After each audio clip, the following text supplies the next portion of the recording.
Cătălina, bună seara Bună seara, Gherardin. și bună seara tuturor. Ne-am donat cu Cătălina pentru sesiune de investigație. Sper să o fie interesantă. Cătălina, dacă ești pregătită, poți lua poziția cea mai comodă pentru a te relaxa.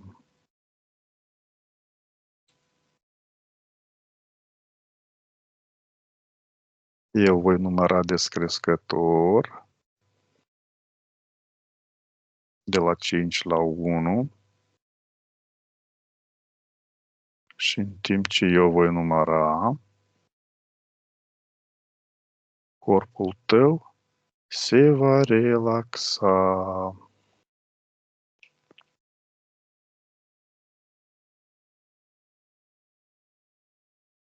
5.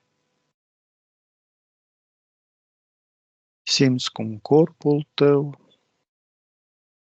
începe să se relaxeze.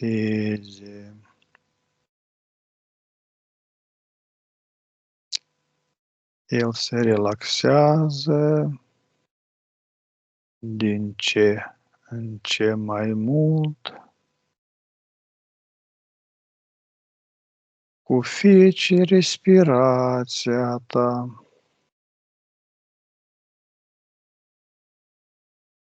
Cu fiecare cuvânt al meu.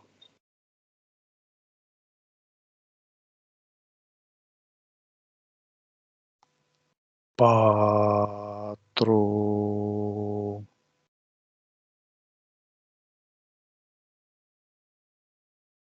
Odată cu relaxarea, simți o stare plăcută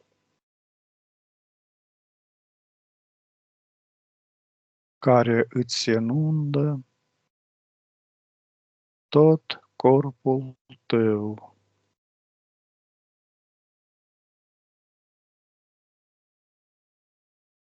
Trei.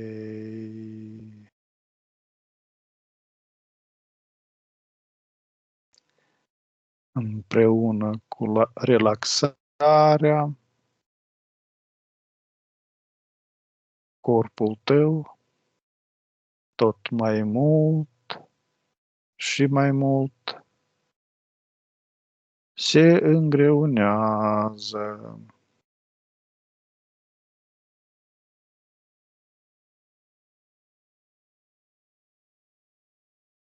2.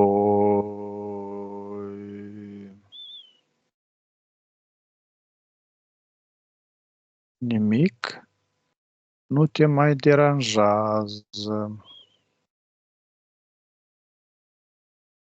Auzi doar glasul meu.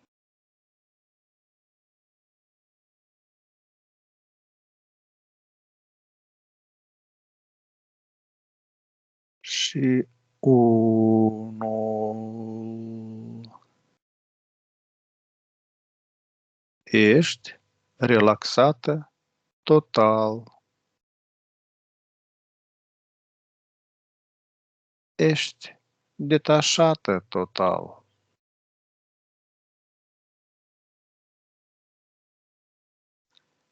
Număr de la 1 la 3, iar la 3 ne deconectăm de la conștiința colectivă. 1, 2, 3.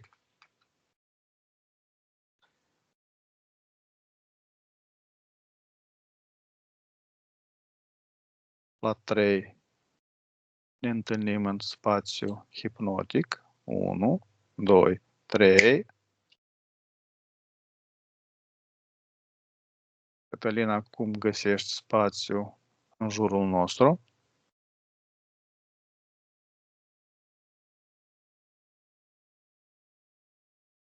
Am o vizualizare, adică suntem doar noi.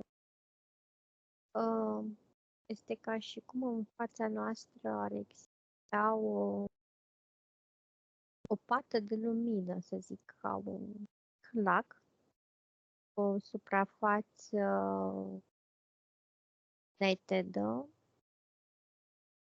Iar de undeva din spatele nostru este o lumină, un fascicul de lumină, știi, ca dintr-o lanternă, care luminează acea suprafață care există în fața noastră. E cam și cum am fi cu picioarele pe marginea suprafeței. Mhm. La 3 îți vine informația cine organizează acest fascicul de lumină și cu ce scop. A 3, 1, 2, 3. Deci am senzația că e un fel de redirecționare, sau nu redirecționare, de direcționare a atenției pe anumite părți din ceea ce vrem noi să investigăm azi. Și cine o face? Și răspunsul a fost: eu o fac. Tu personal, da? Nu, e altcineva. La 3, acel eu să vină în fața noastră. 1, 2, 3. Da. Să prezint. Știi, apare ca un ecran. Un ecran dreptunghiular, mai mult lat, și care are o formă cumva concavă.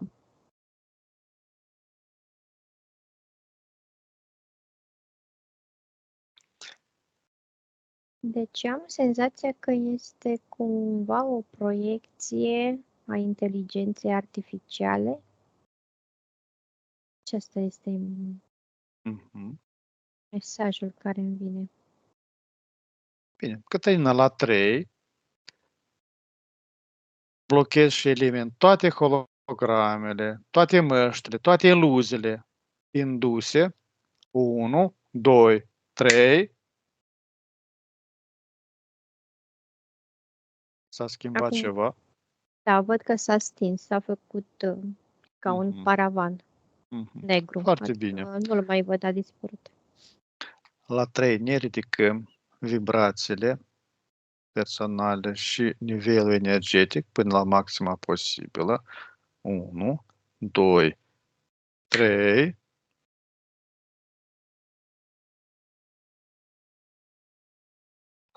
Acum e bine.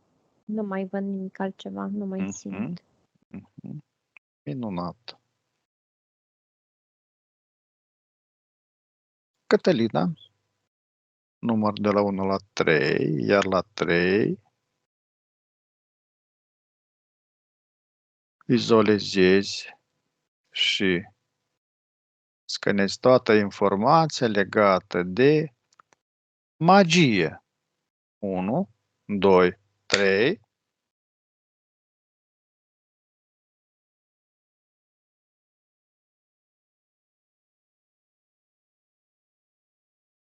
Ceea ce mi-apare mie sunt fluxuri extrem de puternice și bine direcționate, bine informate, care eu le vizualizez ca pe efectiv ca un șuvoi de fluxuri care sunt emise, care apoi sunt cumva malaxate într-un fel de ca o tornadă și apoi își continuă drumul mai departe. Magia, îmi vine informația că există într-o formă pe care noi nu o înțelegem în mod corect. Pentru că magia este o formă de a te folosi de energia care este infinită, doar că de cele mai multe ori a fost folosită în scopuri care nu au fost benefice și au fost manipulate pentru anumite interese, să zicem așa. Dar magia, în esența ei, îmi vine să-ți spun că este arta de a lucra cu energia. Pentru că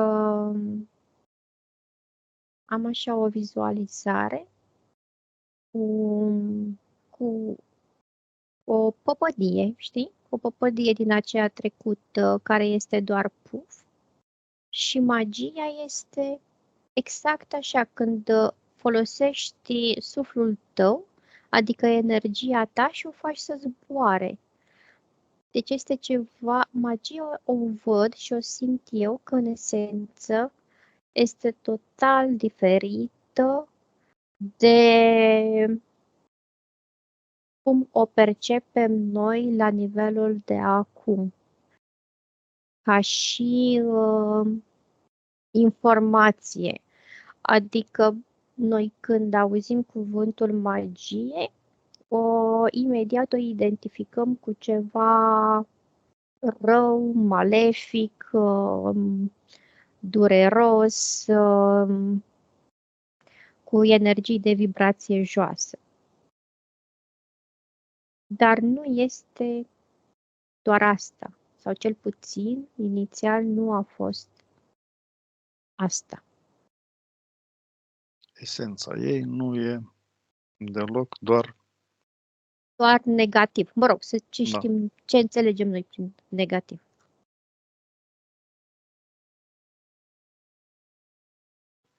Ce reprezintă magia în diferite culturi și tradiții ale lumii?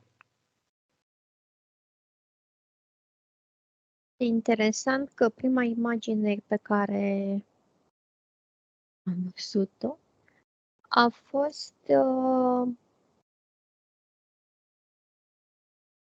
din Japonia, unde magia este exact ce spuneam, un fel de a folosi energia în scopul de a obține o energie și mai frumoasă, de a potența lucrurile în și mai frumos, în și mai benefic.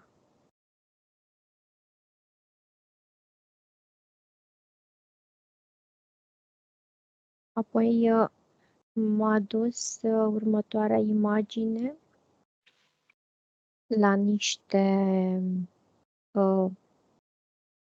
așezări.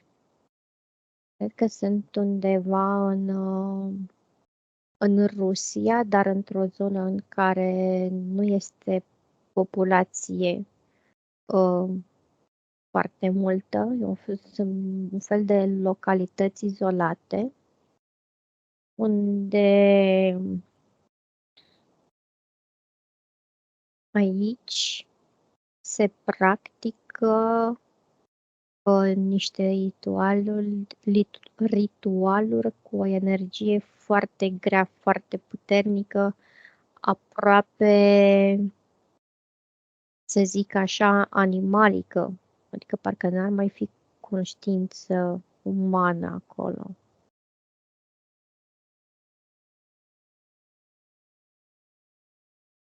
Și mai văd tot așa, în comunități de amerindieni, unde sunt tot așa ritualuri.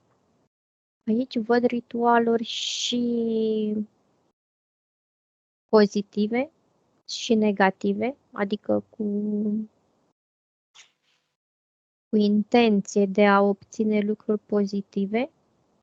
De exemplu, văd un ritual prin care se atrage ploaia, care este un ritual de magie, precum și ritualuri de îndepărtare a altor triburi, unde în esență ce se practică acolo ritual este un ritual cu energie de vibrație mai joasă. Și ce îmi vine să-ți spun acum este că tot ceea ce considerăm noi ritual, adică o activitate care se desfășoară după anumite reguli primite cumva din strămoși, adică din generație în generație și dată mai departe, toate au o încărcătură de magie. Până și ritualurile pe care noi le considerăm religioase sunt ritualuri de magie. Mai mult sau mai puțin influențate de energii de vibrație joasă sau ritualuri care par în esență un ritual benefic spre binele omului, cele din biserică mă refer.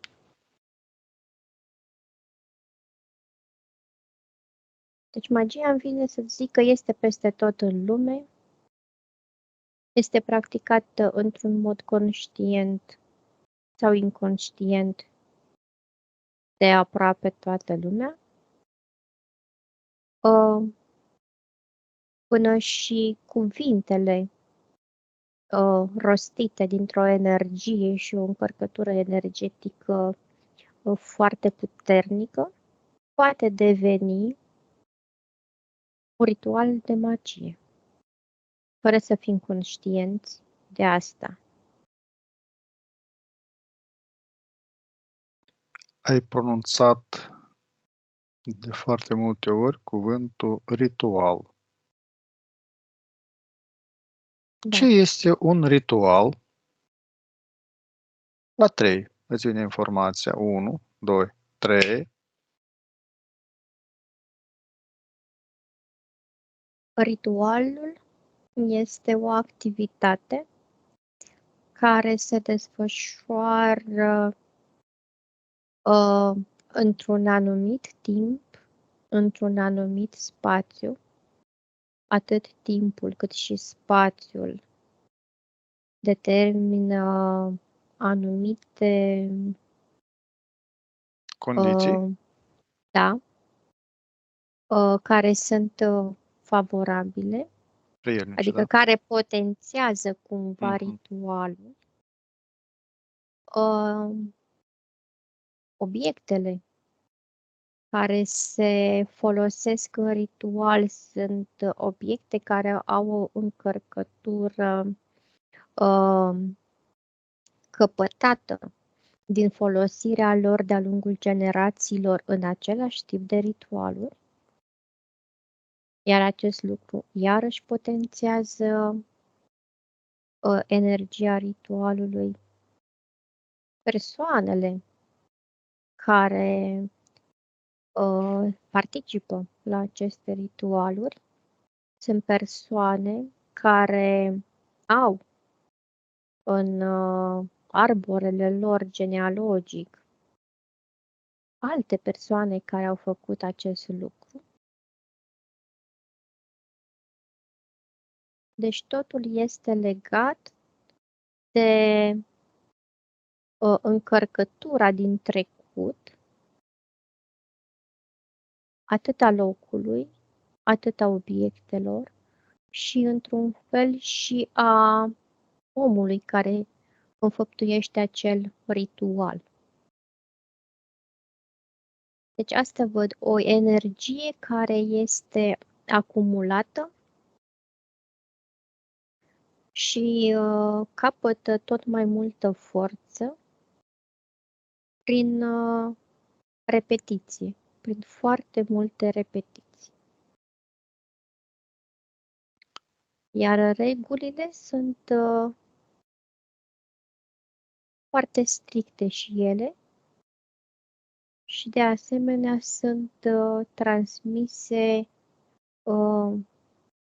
îmi vine să zic, în taină, cumva, de la persoană la persoană.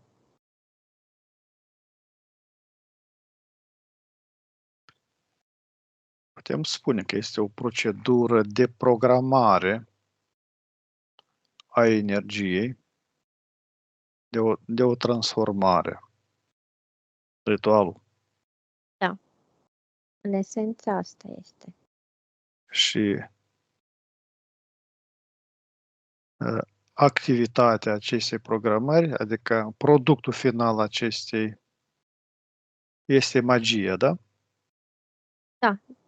Informarea direcționată a ceea ce vrea să se obțină ca efect al acelui ritual. Se transmite aceste proprietăți doar prin transmitere orală sau se transmite și genetic careva? Da, exact. Se transmite cumva genetic, dar și efectiv, fizic, să zicem așa, de la generație la generație. Sunt popoare care această transmitere genetică este mai puternică? Adică Da, am înțeles în ce ai vrut să întreb și mi-a venit că țiganii sunt cei care au cumva, care folosesc și au cumva în esența lor această practică. sunt acei care au rădăcina din Egipt sau din India? Deci îmi vine să zic și. Și. Dar nu neapărat toți care au fost din Egipt și toți. Deci sunt anumite, cum să le zic eu, anumite spețe, fracțiuni, clanuri care au practicat. Ramuri, da? Ramuri. Da, ramuri. Bine. Care sunt principalele tipuri de magie? Și cum se diferențiază acestea?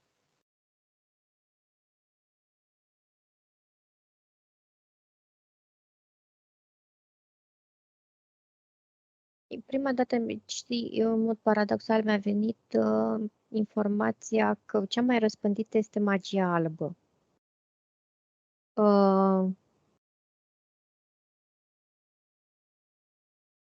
Pentru că,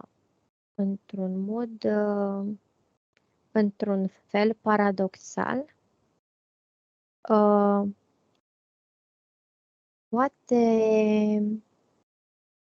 modalitățile de a lucra cu energia, indiferent dacă este energia propriu-zisă sau energia gândului sau altceva,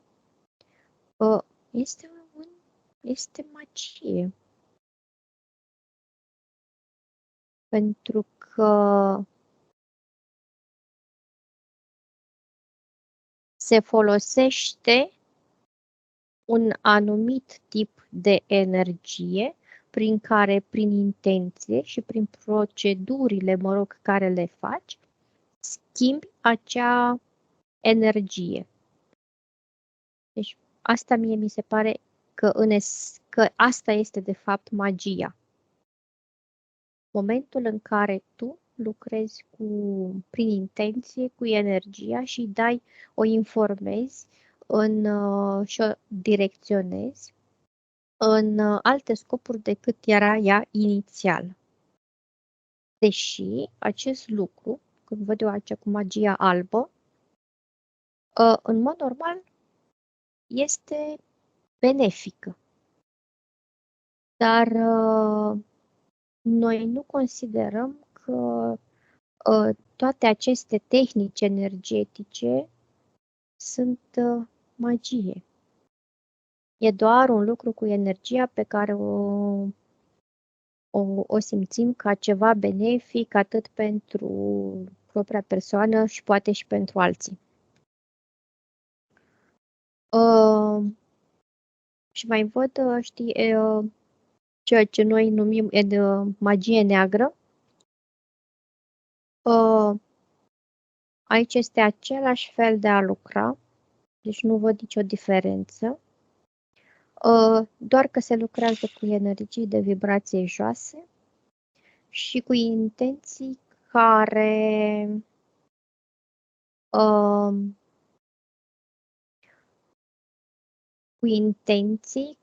care pornesc de la cel care emite ritualul de magie, inițierea ritualului de magie, fie că o face singur, fie că o face printr-un intermediar și, să zicem așa, beneficiarul, între ghilimele, a acestei magii, care de fapt este un fel de victimă a magiei. Deci aici, clar,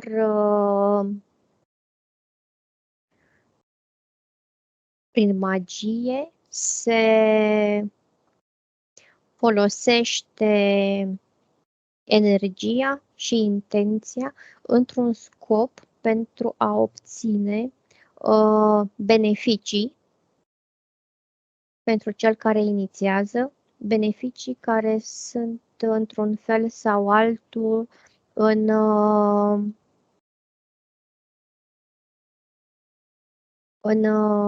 detrimentul celui pe care se aplică magia.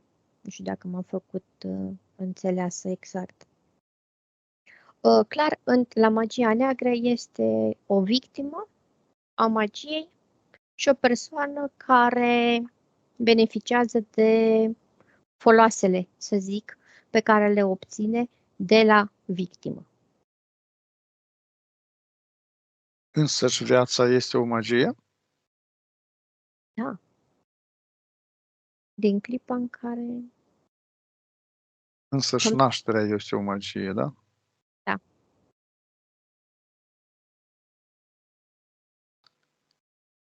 Vreau să zic că este o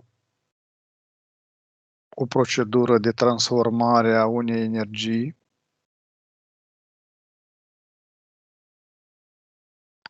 un filtru de transformare și direcționare. Asta este magia, da? În esență, da. Cum a evoluat conceptul de magie de-a lungul istoriei?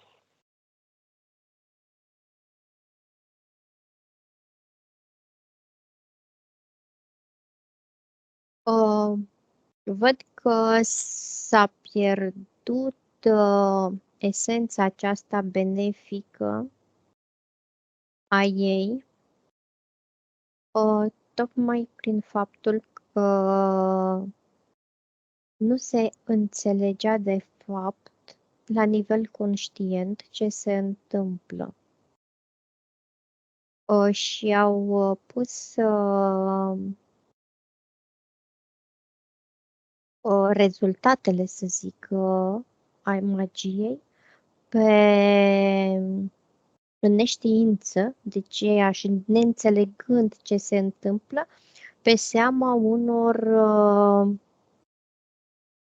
spirite, să zic, care nu erau, care nu puteau să le determine cumva la nivel mental. Adică tot ce se întâmpla și era în afara realității obișnuite, se percepea ca fiind de la ceva ce nu se cunoaște, iar necunoscutul speria. Și speria într-atât de tare încât se considera că este ceva care nu este normal și care trebuie îndepărtat, tocmai pentru faptul că nu este realitatea obișnuită care se trăia.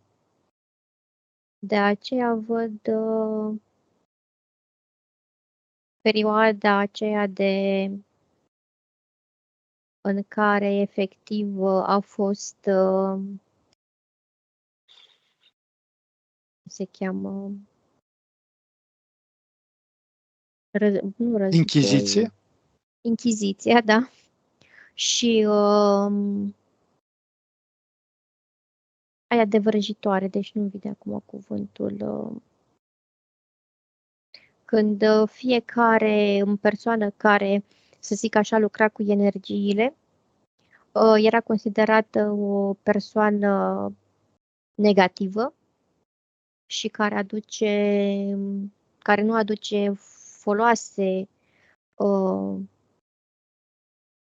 societății în care se trăia și erau efectiv înlăturate din societate, dar înlăturate într-așa fel încât să se determine o frică foarte mare și să se ca și cum ar fi vrut să se radă de pe fața pământului faptul că ca aceste persoane să poată practica ceea ce făceau. Pentru că lucrul acesta cu energiile erau de la începutul pământului, să zic, la începutul conștientizării că omul este cumva energie, erau niște practici normale, adică nu erau văzute ca ceva ieșit din comun. A fost așa perioadă când se conștientiza magia deschis, se efectuau. Da, deci văd atunci perioada aceea cu vânătoarea de vrăjitori. Vânătoarea de vrăjitori. Vânătoarea de vrăjitori, da. A fost perioada aceea când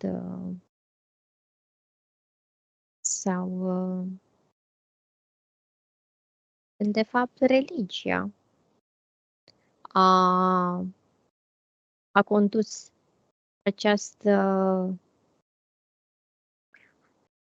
acțiune, să zicem așa, tocmai prin faptul că această modalitate de a lucra cu energiile era o activitate care se răsfrângea asupra bisericii și, într-un fel, ataca cumva la nivel indirect ceea ce se practica în biserică la nivel de, să zicem așa, activități cu efect supranatural. Întrebarea mea a fost dacă a fost așa perioadă de-a lungul istoriei, când magia era conștientizată de toți și o efectuau conștient, zi de zi. Îmi vine să-ți spun că au fost perioade de, să zic așa, de iluminare, dar nu e corect chiar iluminare. Deci mă duce cu gândul la Atlantida, Mhm. când efectiv ceea ce simt eu este că ei trăiau în magie. Nu aveau închiziție, nu? Nu aveau și nu aveau nicio altă îngrădire de niciun fel în a-și folosi abilitățile, pe de o parte, și de a trăi la un nivel de conștiință atât de ridicat, încât asta era starea lor de a fi. Deci ca o magie în care toată lumea exista și emitea cumva în această magie individuală care se simțea ca o magie apoi la nivelul întregii civilizații.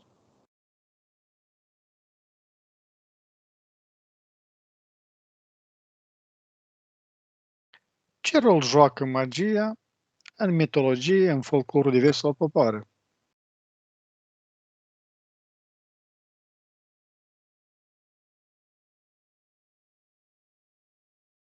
Deci cele mai multe popoare transmit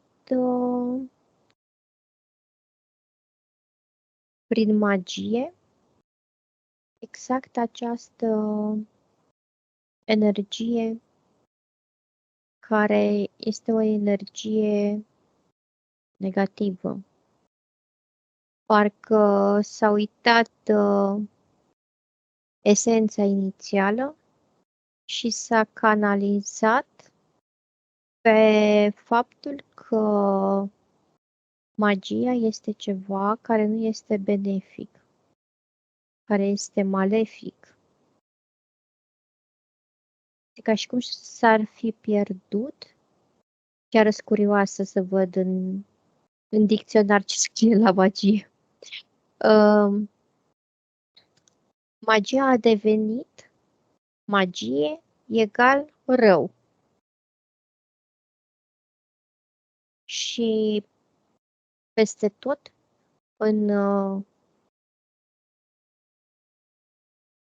peste tot, la toate popoarele și toate situațiile și în toate poveștile și miturile, magia este folosită de oameni răi sau, mă rog, de entități rele care o folosesc pentru a face rău. În cele mai multe cazuri, aceasta este informația care se transmite în momentul în care spui magie.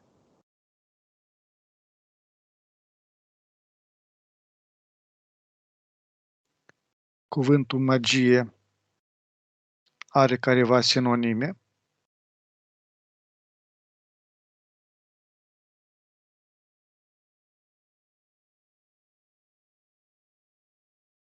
Care sunt folosite în folclor, mitologie. Deci uite că nu pot să-ți spun niciunul. Deci magia e magie. Și din nou îmi vine asocierea asta cu ceva negativ. Adineori ai spus că viața este o magie. Da, Poate fi sinonim? așa cum este în înțelegerea strictă a cuvântului, nu. Pentru că asta văd, că magia este asociată cu negativ. Deși, uite că acum, stând așa și privind, sunt anumite povești în care se zice că zâna bună a făcut o magie și, nu știu, s-a întâmplat ceva frumos. Dar eu, în momentul în care m-ai întrebat de sinonime, mie nu mi-a venit nimic. Magia este magie, iar încărcătura ei este negativ. Care sunt cele mai cunoscute practici sau ritualuri magice din istoria omenirii?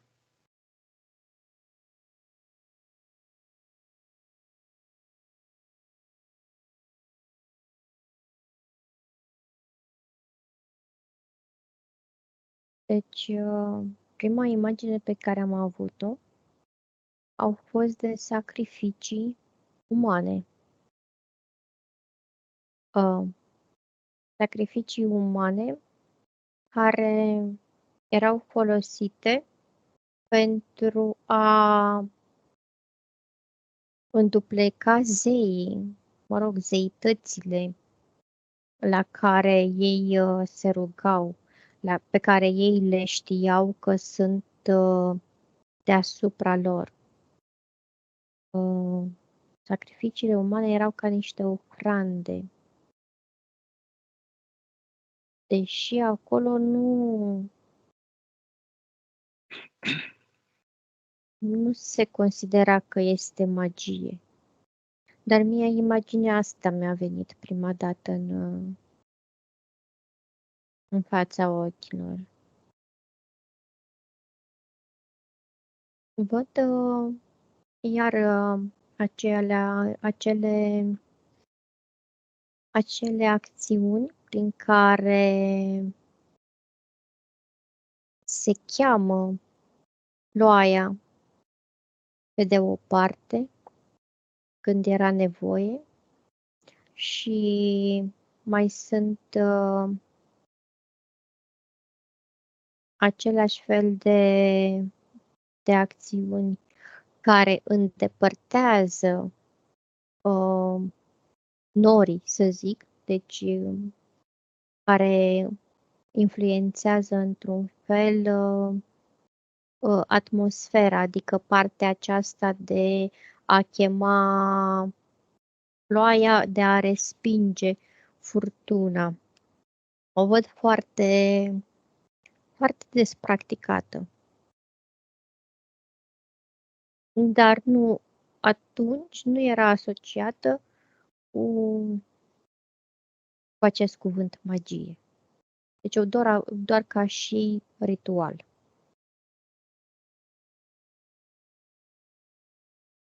Se îndeplinesc și astăzi ritualuri de sacrificare? Da? De cine Dar și pentru ce?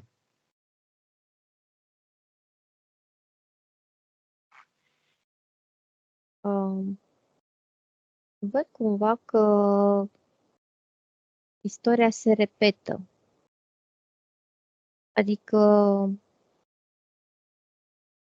deși suntem la un nivel de dezvoltare tehnologică și de inteligență mult superioare celor care erau acum câteva secole, aceste ritualuri încă se practică. Sunt ritualuri, bine, nu se mai fac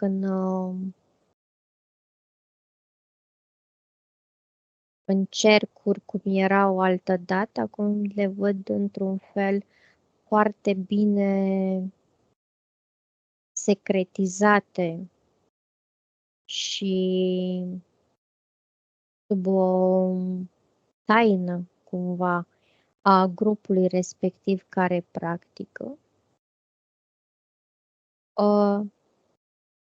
se folosesc pentru a, exact cum era și altă dată, pentru a extrage anumite tipuri de energii care sunt folosite fie pentru interesul organizației respective. Asta văd că se întâmplă cel mai des. Dar sunt și anumite sacrificii care sunt exact așa, ca ofrande pentru anumite entități care guvernează respectiva organizație. Entitate la nivel subtil, deci nu entitate fizică. Deși sunt și entități fizice. Sunt și entități fizice, da.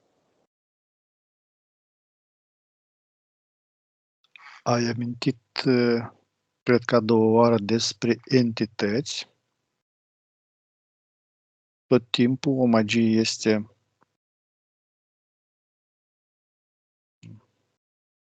însoțită de, sau fiecare ritual este însoțită de careva entități în subtil.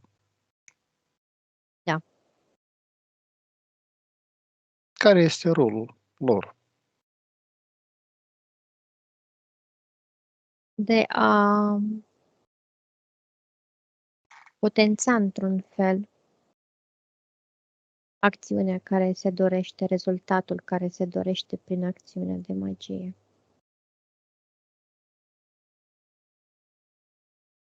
Ele sunt manipulate de către magician.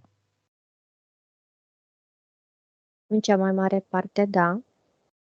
Dar văd că sunt și entități care sunt într-un fel atrase de ritualul respectiv și participă, cumva se bucură de ritualul respectiv. Și au o parte din energia ritualului.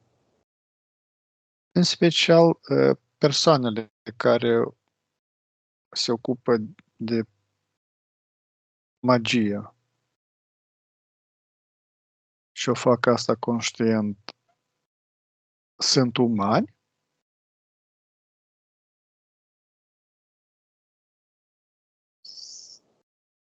Îmi vine să zic că da, sunt în corp uman, dar umani la nivel de structură fizică. Au ADN-ul uman doar. ADN-ul cumva este uman, dar ei la nivel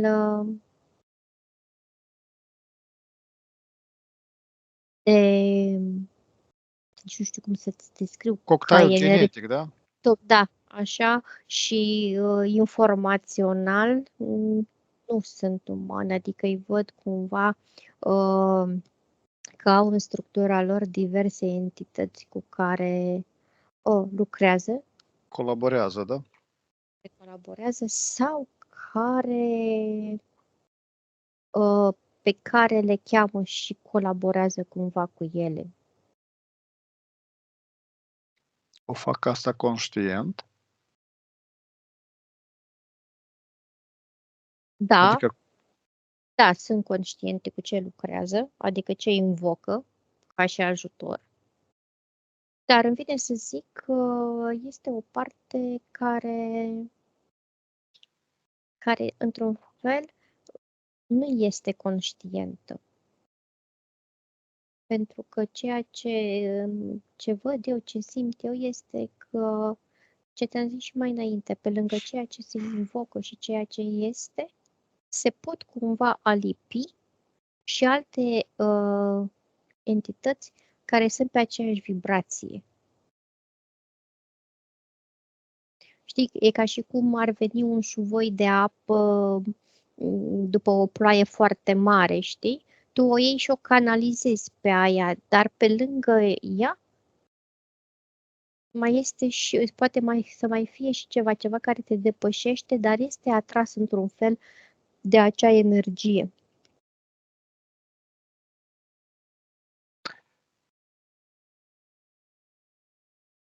În ziua de astăzi este foarte multă literatură despre proceduri, despre fel de invocări. Să luăm cazul când o persoană încearcă, doar are careva interese de a încerca. Ce se petrece în acest moment când o persoană care nu se ocupa cu magia începe a folosi careva proceduri? Deci mie mi se pare foarte periculos. Deci asta informația care vine este extrem de periculos când cineva îi ia și începe să practice ceva care este transmis așa printr-o carte. Pentru că, bine, depinde și de nivelul de conștiință a persoanei respective. Pentru că în momentul în care tu deschizi o carte în care se prezintă practici de magie, este ca și cum ai deschide ușa la o informație pe care tu nu o cunoști, ți se pare că o obții din respectiva carte, dar tu nu ești conștient de ceea ce se întâmplă sau ce se poate întâmpla în momentul în care tu practici ce este scris acolo. Pentru că cel care a scris cartea a avut un anumit nivel de cunoaștere. Cel care o deschide cartea și vrea să practice, este cumva atras de respectiva informație. Dar dacă ea nu cunoaște sau nu simte sau Nu o poate gestiona? o poate gestiona, exact, poate scăpa de sub control. Adică este ca și cum ai da, nu știu, i-ai spune unui copil de câțiva ani să facă, Se ia un nu știu, cuțit, da? da, să facă ceva, ia și fă și uite, faci pașii ăștia și ai să obții chestia aia. Dar ideea este că, cum e chestia asta, cum ai zis tu, cu cuțitul cu copilul, este ceva vizibil, palpabil, pe care poți să o vezi, da? Poți să o identifici cumva prin simțurile tale. Dar în ritualul ăsta de magie, care tu, teoretic, faci toți pașii și nu ai posibilitatea, într-un fel, să gestionezi sau să verifici ceea ce faci pentru că tu nu ai cunoașterea respectivă, tu, de fapt, nu știi ce faci. Adică poți să vezi efectele, dar efectele, cel puțin ce simt eu acum, nu sunt garantate. Chiar dacă tu ai făcut pașii exact ca acolo, sunt trecute prin filtrul tău, prin capacitatea ta, prin structura ta, prin conștiința ta și sunt influențate de toate astea.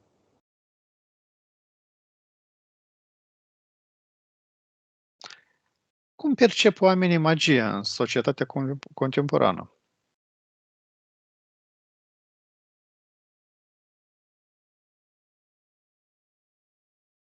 Aici văd-o cam, e cumva împărțit.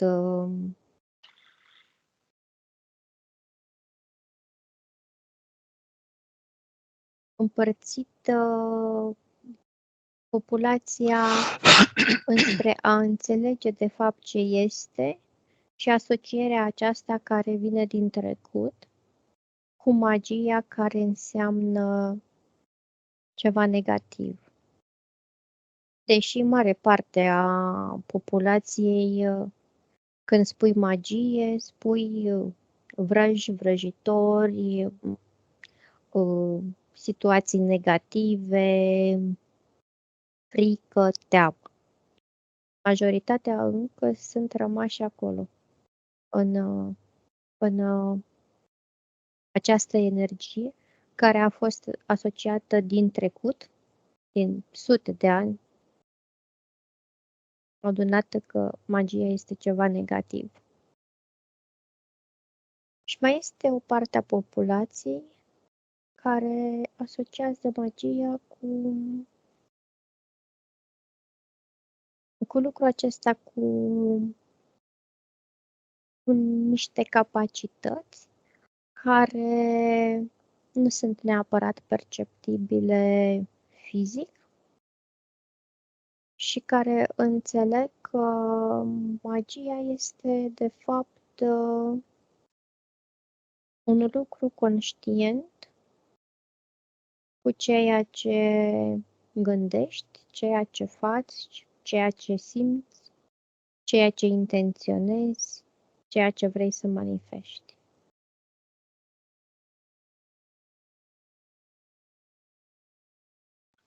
Care sunt cele mai populare cărți sau filme care abordează tema magiei? Și cum influențează acestea percepția publicului? Deci primul lucru care mi-a venit a fost Harry Potter. Uh,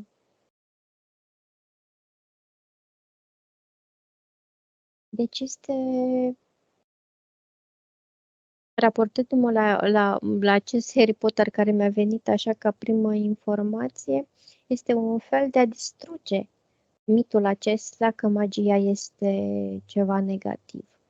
Adică magia poate să fie ceva care întrece imaginația noastră și care ne dă cumva așa aripi să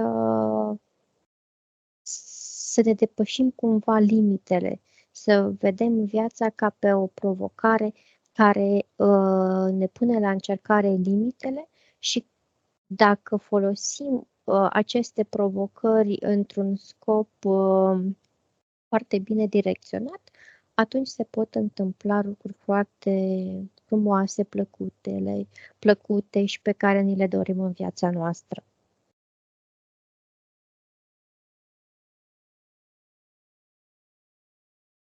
Există sau a existat un așa numit Harry Potter?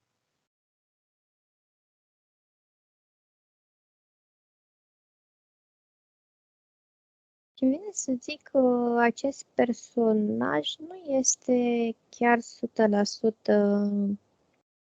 doar O imaginație, da? ficțiune. Da,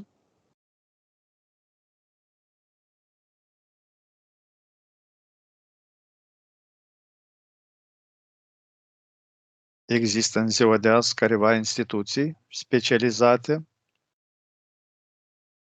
pentru pregătirea magicienilor?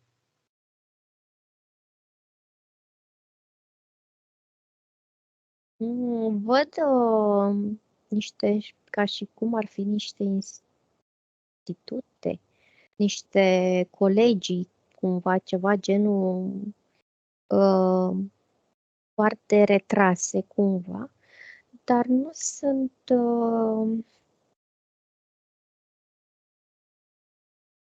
ceea ce am putea noi asocia cu magia așa cum o cunoaștem, ci mai degrabă cu dezvoltarea unor capacități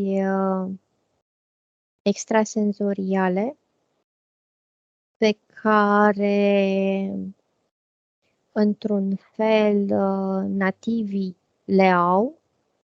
Iar în aceste școli, să le zicem,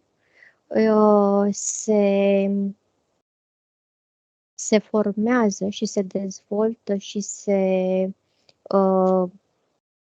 intensifică cumva aceste capacități. Dar le văd cumva folosite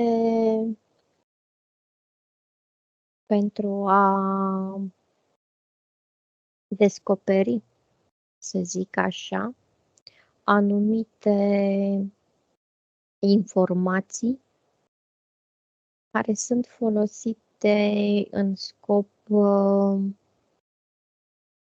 strategic, militar.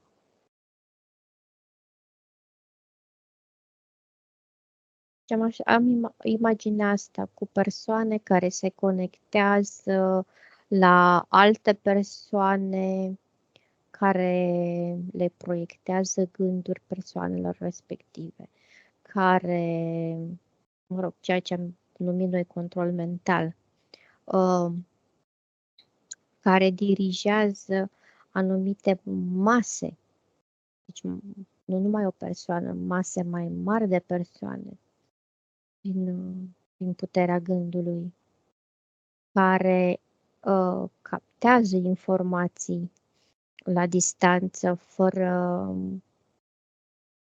a se percepe din partea celuilalt că informația ei este citită. Deci ceva de genul ăsta, magie. Ceea ce facem noi acum și asta este o magie? O putem numi și așa.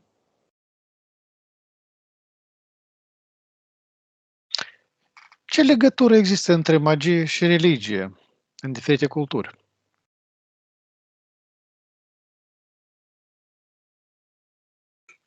Vine să zic că deși religia atacă și Concurenții, da? pune această etichetă că magia este rea, că magia nu este benefică, că, mă rog, magia e de la diavol, nu e de la Dumnezeu, în fine. De fapt, este o modalitate de a arunca privirea că ceva rău este în afara bisericii, iar în biserică este doar binele și iertarea și, mă rog, ce se întâmplă acolo. Ideea este că mie mi se pare că înverșunarea asta cu care religiile atacă magia este un fel, știi, indirect de protejare a propriilor Interese. ritualuri și magii care se întâmplă în interior, știi? Uite, aruncă că acolo este negru și negativ și nebenefic și aici este alb și pur și totul este lumină.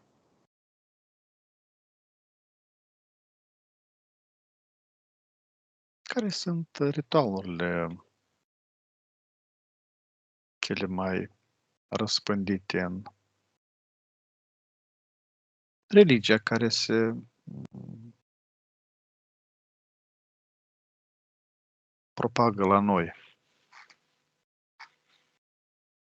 Și ce ar reprezenta aceste ritualuri, această magie? Deci, de la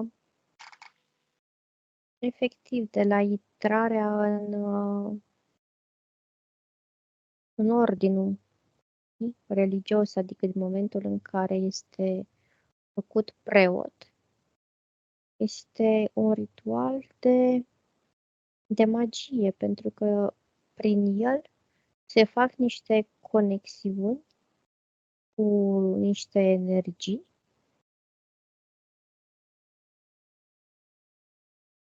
Apoi, în timpul slujbelor, sunt anumite puncte din slujbele religioase care efectiv sunt ca niște ritualuri magice. Chiar botezul este un ritual de magie, pentru că, uite, am imaginea asta când îi se taie copilului părul. Știm că, mă rog, firul de păr are în structura lui ADN-ul, care în ritualurile alea de magie neagră, părul este folosit. Părul victimei, da? Este folosit. Deci sunt, dacă stăm să privim așa, foarte mult din ceea ce se întâmplă în religii, în biserică, se întâmplă și în partea cealaltă. Numai că în biserică se consideră că sunt benefice și Proceduri pozitive, sfinte. sfinte și dincolo sunt de-a dreptul nesfinte. Adică, da? Deci asta văd că toate sunt așa ca niște și la mormântare. Sunt în slujba de înmormântare sunt anumite fraze care se spun, care sunt, dacă ar fi Programări. scoase programări și dacă ar fi scoase din contextul respectiv, ai putea să spui că nu este adevărat, că nu s-a spus așa în biserică. N-are cum să se spună așa în biserică.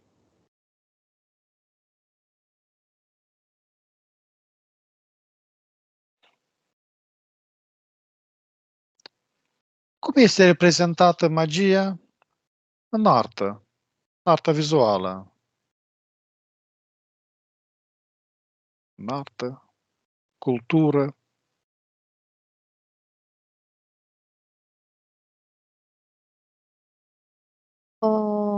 Deci ceea ce văd eu este că s-a transmis într-un fel magia în picturi, în opere de artă care, într-un fel, aveau cumva energia aceasta a magiei în ea. În anumite... Deci văd undeva prin epoca în care chiar Michelangelo, deci mi-apare imaginea cu sculpturile lui și cu toate alea, era un fel de inițieri, vine să zic, în magie, dar nu era o chestie de magie din aceasta pe care o considerăm negativă. În, mai încoace, spre zilele noastre, văd că în artă s-a dus tot mai mult pe partea aceasta de negativ, de, de energii grele.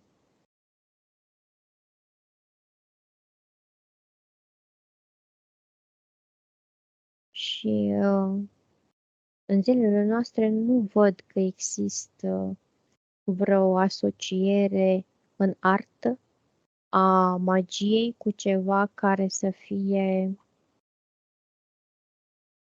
în esență pozitiv.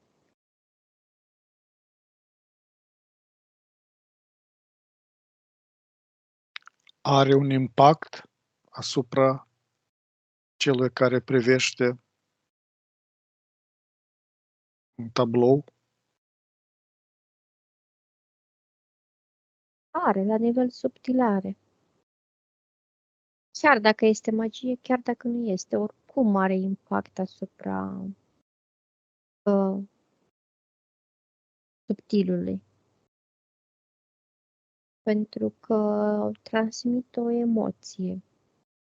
Iar emoțiile declanșează în noi anumite stări, de bine sau nu. În momentul când se pictează un tablou, să luăm pe eu știu cine, un pictor care pictează, este cineva, este vreo entitate în subtil care participă alături de el? Poate fi, da. Să luăm pe Da Vinci, Leonardo da Vinci. Pictează Mona Lisa lui.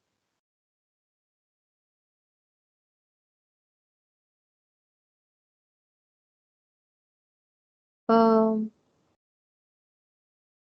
Aici îl văd pe el pictând, dar pictând într-un fel, mâna lui a fost condusă de, nu văd o entitate neapărat, dar este ca și cum mâna lui a fost condusă de două fațete ale personalității lui. Am senzația că în momentele în care picta și picta foarte mult, adică perioade mari de timp și intense, se producea un fel de detașare a câmpurilor, a părții lui subtile și cine picta nu era Da Vinci cel fizic, era un Da Vinci conectat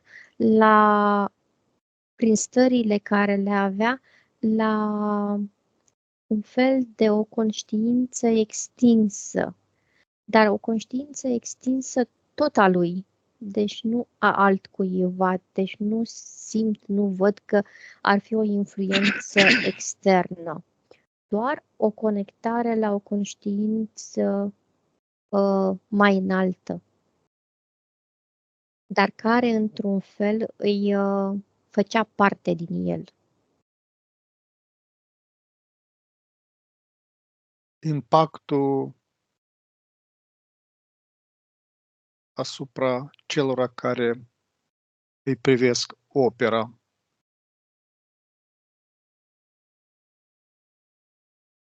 Care este cauza impactului, cauza efectului? Doar, Un fel de, doar e legată de fizicul acestui tablou? Sau este e, un... e un fel de fascinație a,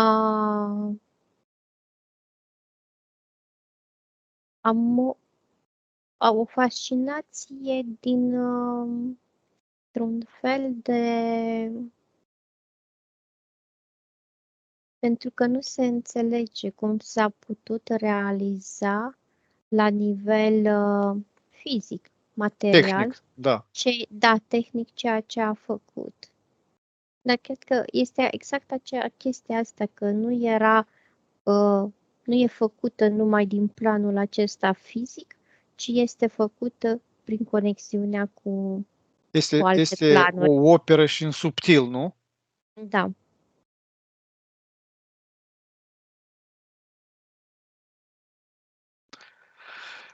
Ce impact are magia asupra psihologiei umane și a credințelor individuale? Deci prima dată mi-a venit cuvântul frică.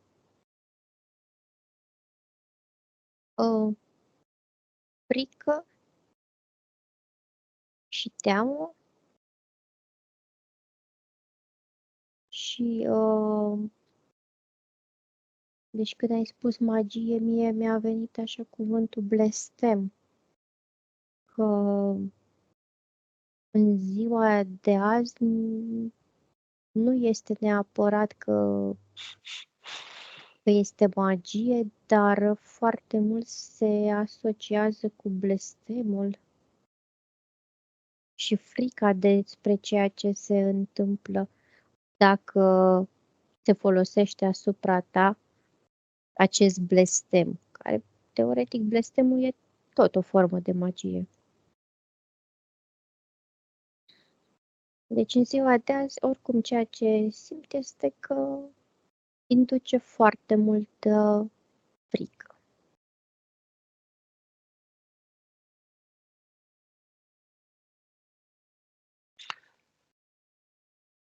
Sunt careva etape a unui ritual magic.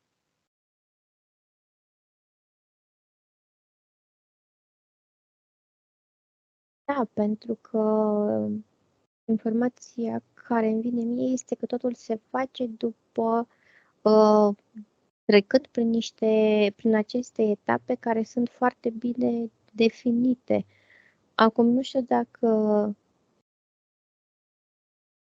etapele acestea potențiază ritualul, adică ordinea în care se face potențiază ritualul, sau doar este o practică care s-a sedimentat în felul acesta prin faptul că a fost efectuată de foarte multe ori și transmisă și informația a fost transmisă exact în acea formă. Și este credința că cel mai mare efect este dacă se folosește, se face într-o anumită ordine. Da, sunt niște etape. N-aș putea să zic că sunt aceleași etape în toate ritualurile, dar așa pare că este un început, o finalitate, iar între ele sunt mai multe etape, depinde de ritualul respectiv, de ceea ce vrea să se obțină.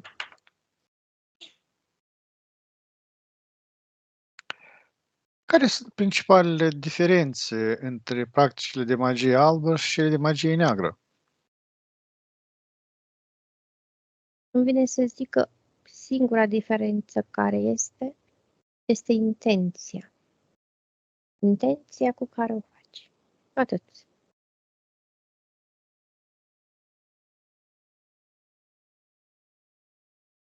Ce rol joacă atunci intenția în magie? N-am înțeles de la început. Care e rolul intenției în magie?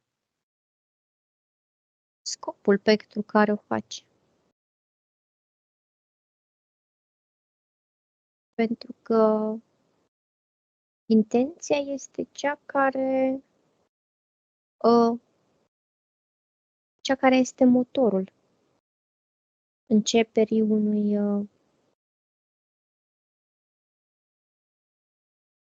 unui ritual de magie, indiferent de care este.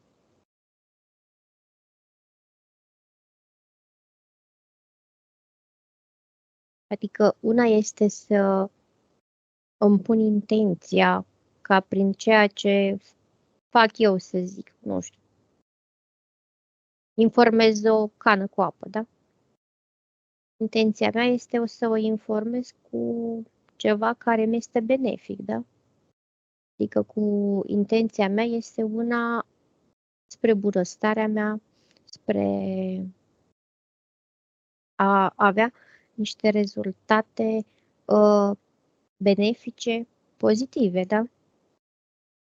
Și fac informarea apei cu intenția mea, pentru bunăstare. Dar atunci dacă eu fac pentru altcineva exact același ritual, știi? Programez apa și o programez cu, O descântare, prin alte cuvinte, nu? cu altceva, da?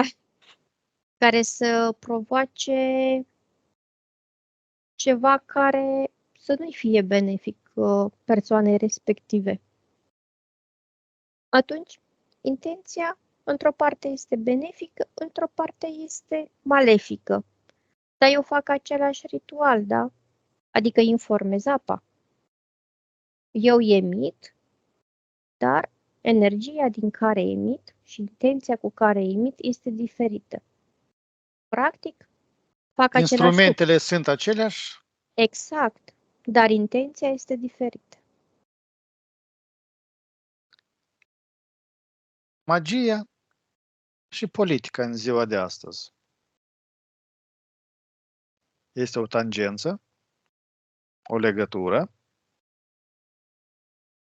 Sunt folosite anumite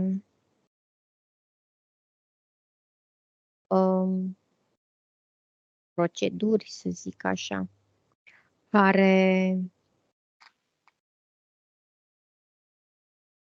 au ca scop destabilizarea, înlăturarea, manipularea părții adverse. E o magie care se face fie la distanță, prin intermediul unor tehnici de influențare la nivel mental, pe de o parte, și văd că se poate face și prin anumite, nici nu știu cum să spun, ca un fel de dispozitive fizice care sunt folosite, care ajung în mod fizic în tabăra adversă. Dar nu o văd numai în politică, deci o văd și oriunde există competiție. Adică competiție. Business. Da, exact, competiții sportive. Oriunde, teoretic, ești într-o confruntare de a fi mai bun, de a lupta să fii mai bun, de a obține niște rezultate pe care ți le dorești cu orice scop. De-aia văd că este în orice activitate care implică cumva competiția. Instrumentele magice contemporane.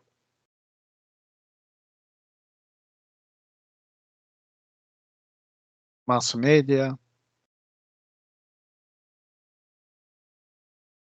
Da. Uite că nu m-am gândit niciodată că ceea ce transmite media, atât vizual cât și auditiv, pot fi influențate la nivelul acesta. Nu pot să nu întreb dacă este o legătură dintre magie și inteligența artificială.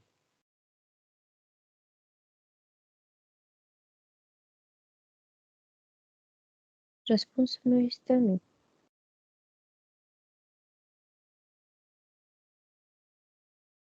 La momentul de acum, nu. Nu văd o legătură. Nu simt o legătură.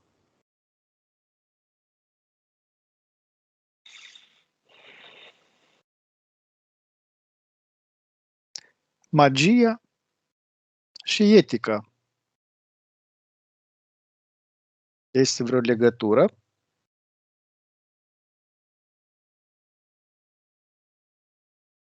Depinde de formă de magie. Adică în partea asta de magie în care lucrezi pe binele tău, să zic,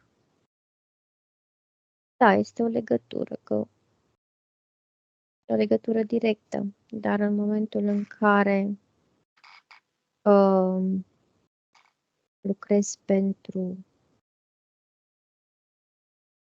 altcineva, pentru a obține rezultate pentru altcineva și în detrimentul altcuiva, între etică și magie nu mai există niciun punct de tangență.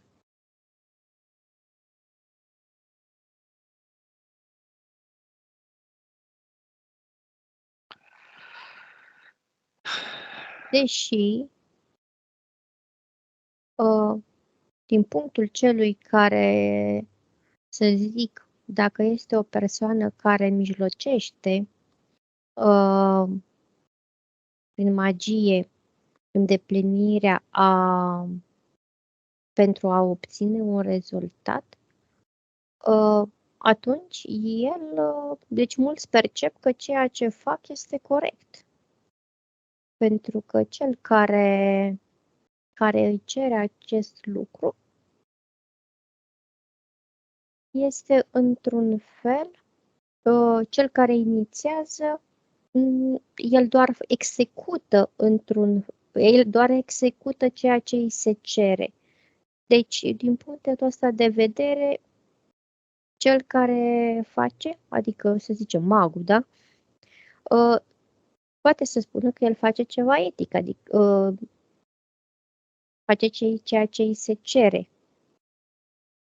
Adică poate să se perceapă că nu se greșește cu nimic. Și totuși ia o plată pentru asta, nu? Clar. În orice formă. Magie atunci și karma, care este legătura.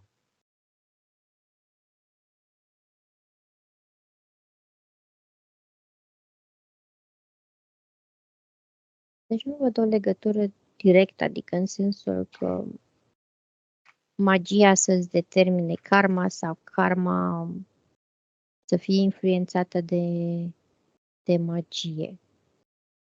Karma este pur și simplu ceea ce ai de experimentat. Dacă este să experimentezi, să fie nevoie de experimentat magie, o experimentezi. Dar nu le văd cumva condiționate. Oricum, consecințe sunt.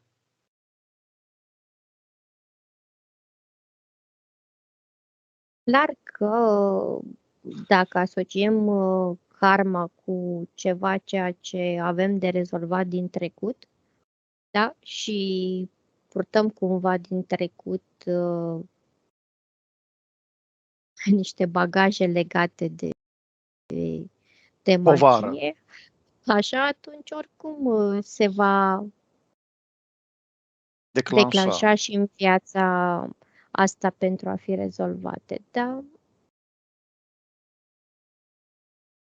nu este doar despre magie, știi? Karma e karma.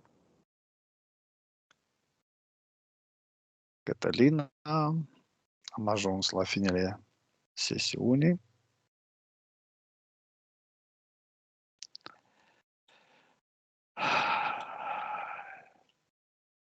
Te deconectezi de la toți, de la toate.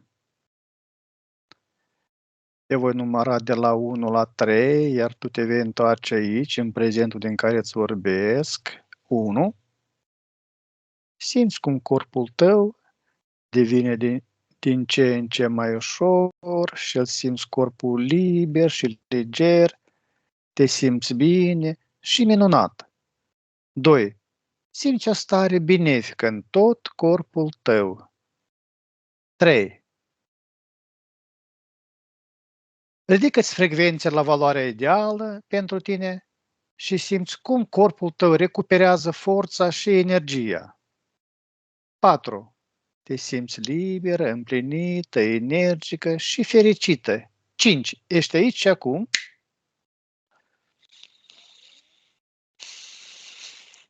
Ai și De ce un faci? oaspete, Am și un asistent, da.